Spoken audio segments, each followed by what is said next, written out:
Well, we had a lot of views on our last few videos.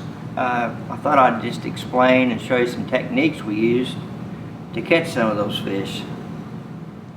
First technique I want to show you is the Carolina rig. It's an old time rig. Not a lot of people use it anymore, but since I'm old, I've got a lot of confidence in it, and I wanted to show you a couple different ways to do it. One way to do it is you can buy these already pre-rigged with a sinker and beads and swivels. It's like this, already pre-rigged, and then you just tie it on your main line. You have a 2 to a 3 foot leader of 12-pound fluorocarbon. I like to use Sunline. 12 pound is one of my favorite fluorocarbon for the leader. I use a 4 or 5 offset worm hook, and your baits, you can use lizards, brush hogs, creature baits. It doesn't really matter. You get it down there in front of them and they're going to eat it. Sometimes color differences make a difference, but for the most part, you can put any of those 3 baits on there and have good success. The other way to rig one of these Carolina rigs is how we used to do it years ago, 25 years ago, was you had to use a slip sinker, which these are some old brass ones, and you use some beads, like these glass beads, and you put them on there, and those beads mainly use those to protect your knot, because you put a swivel, put that on the line, you put a glass bead between your bullet weight and your swivel, and that'll help protect your knot from that thing sliding, because it's going to slide back and forth. And they put one bead on there on a metal leader.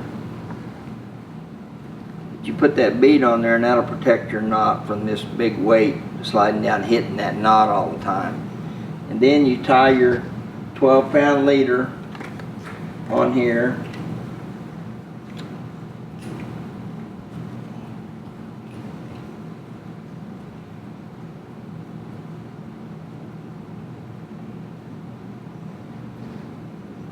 I'm just going to speed this up a little bit. It'll just to kind of give you an idea of what we're doing.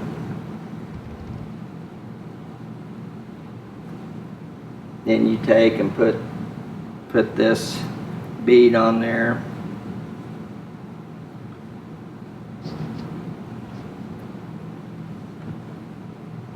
Just pretend that this line here is your main line, and you'll have that set up right there. Then you'll take and tie a 2 to 3 foot leader on the bottom of that swivel, and then your 4/0 hook or 5/0 hook, depending on what size of bait you're using, and tie that on there.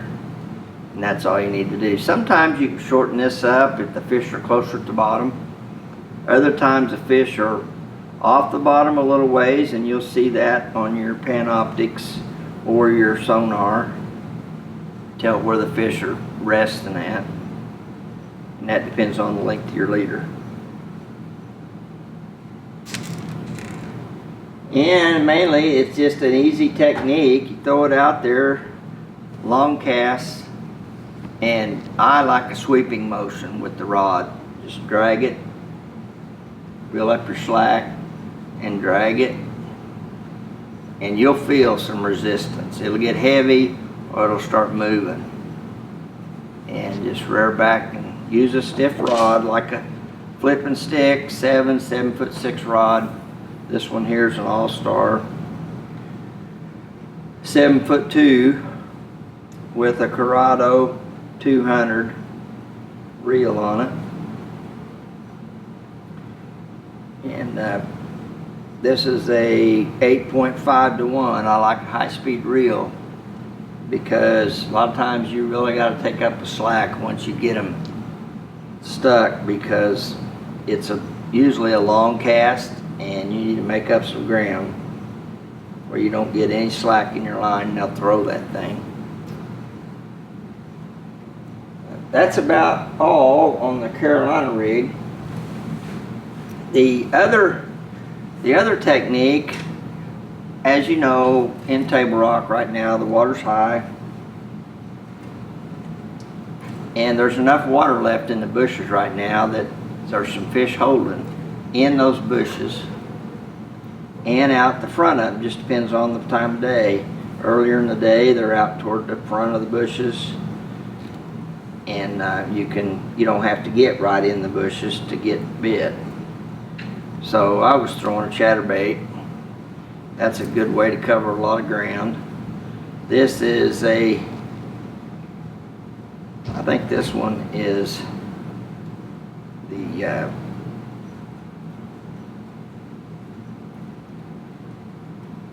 think this might be a chatterbait brand.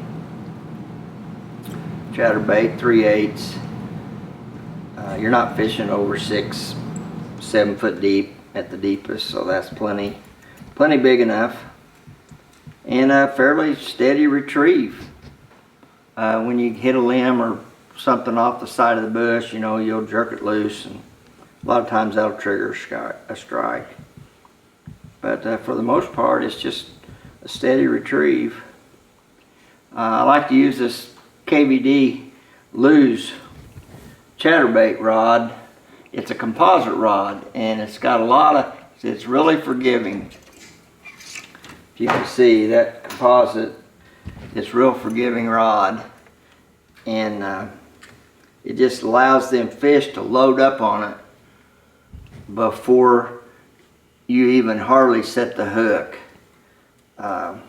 It's just a good way to get a good hook set on these chatterbaits. You need something with a forgiving tip, because a lot of times you won't feel the fish have it until they're off going to the side, and that just helps you from jerking too quick, is that composite. So that's the reason I like it. Any trailers, it doesn't matter. You can use the fork tail trailers. This right here, I think, is a Q-Tech or Kitech trailer, but either trailer doesn't matter. Shad imitations, what we were doing the other day, because there was some shad skipping around those bushes and in the area we was fishing. So you just want to try to match what they're going after. Sometimes it's bluegill, and you'll see the bluegill in those bushes, and if you see the bluegill, then you want to go with green pumpkin, a little bit of orange, trailers with green, a little bit of blue, just something to mimic that bluegill colors. Seems to work real well.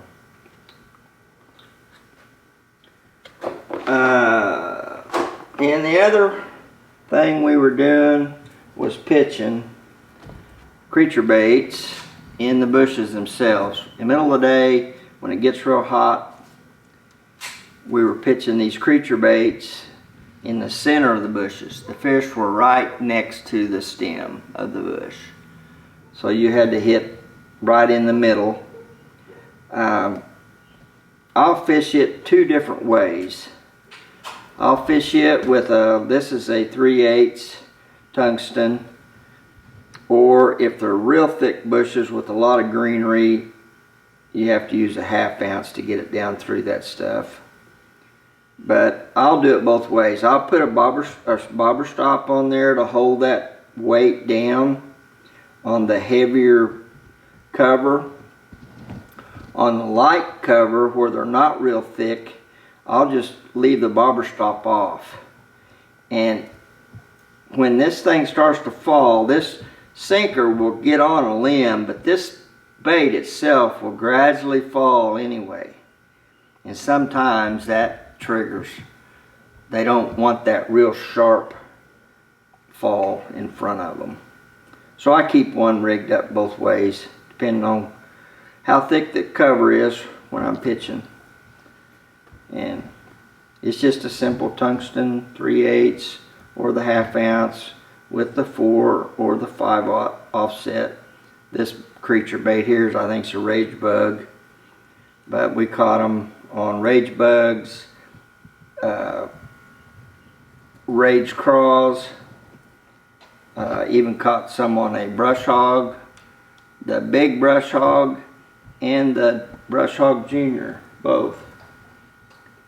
And that line I like to use for those is a 16-pound fluorocarbon, up to 20. I'll use 20 sometimes. I used to use braid a lot, and for flipping those that heavy cover, and I got to losing a lot of fish. And the only thing I can think of that was causing me to lose those fish was the massive hole that braid allowed you to do on those fish when you hit them at close range, especially. You're putting a pretty big hole in there, and if they get to flopping around too much on the way out of that stuff, I was losing fish. So a friend of mine told me that he was having the same trouble, and he started using 16 to 20 pound fluorocarbon, and it was, you can hit them just as hard as you want to hit them, and there's just enough shock in that fluorocarbon that it sticks them good, but it doesn't just rip a big hole in those fish. So that's what I've been doing here this year, and it seems to be working. I've only lost a few compared to losing several in key situations. In fact, at Truman this year in the BFL, I lost 5 pounds of fish in the last 30 minutes. Cost me a check, and I was using braid and could not figure out what was going on. And I think probably I was ripping too big a hole in their mouth when I was hitting them, because they were close range fish. And haven't had that trouble since I changed. So different things for different people, but right now I feel like it helps me get them in. So I want to thank you guys for watching, and we'll have you something else in the next video.